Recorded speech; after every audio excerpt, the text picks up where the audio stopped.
percentage of hamburger. Nothing can hurt. Nothing can hurt hamburgers, and nothing can hurt McDonald's. No, well, but is free trade, is that whole model really sustainable in the long run? I mean, how much farmland is devoted to growing cattle feed in this country, right? Well, the problem with the great environmental problem with beef production is deforestation in Latin America. I mean, the hamburger that you eat generally is from these gnarly grass-fed animals that walk around in South America eating grass that used to be rainforests. And then they mix that with the belly fat that's left over from dairy cows that they bump off when they can't give milk anymore. It's not from like a good American steer that walks around eating clover and sweet alfalfa and wonderful mellow corn and, you know. Right. So can it go on forever? It can't go on forever. So in that sense, there is a kind of an omega point to the McDonald's. You know, there's a, you know, like eventually like the seventh seal will close, you know, or whatever.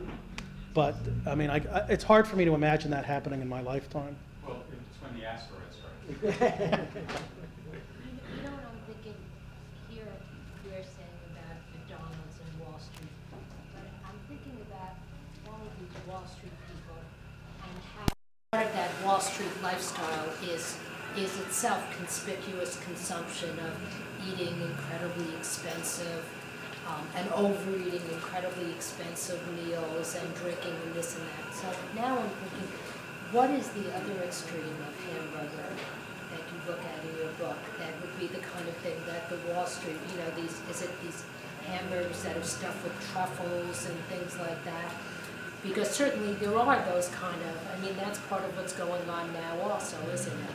Yeah, but that is, I consider that kind of like sort of grotesque rococo hamburger consumption. Roman Empire hamburger. Yeah, the Roman Empire. That's like a real fantasy sort of a thing. Is it only in New York? Even in New York, I mean, like, you know what the significance of the hamburger in New York? I'll tell you what this. Because when they talk about the $175 hamburger with the gold leaf and the DB burger, you know, with the foie gras and Perigord truffles and so forth, like that's just freak show stuff. The real sort of like, who was the guy with conspicuous consumption? Is that Weber? Right. The Weber burger is seen most conspicuously in Manhattan restaurants that charge $12 for a hamburger that has 10 ounces of beef in it. Now, they have to charge $12 because the rent is so expensive, and so you have to charge that to make any kind of money, and then because you're charging that, you have to give somebody a 10-ounce hamburger, because if you gave them a normal-sized hamburger, they'd feel gypped.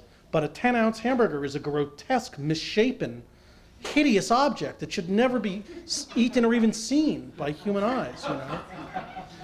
So that's, I think, a better example of the corrosive influences of capitalist economics on hamburgers than is the poor DB burger, which has become something of a straw man for conspicuous consumption.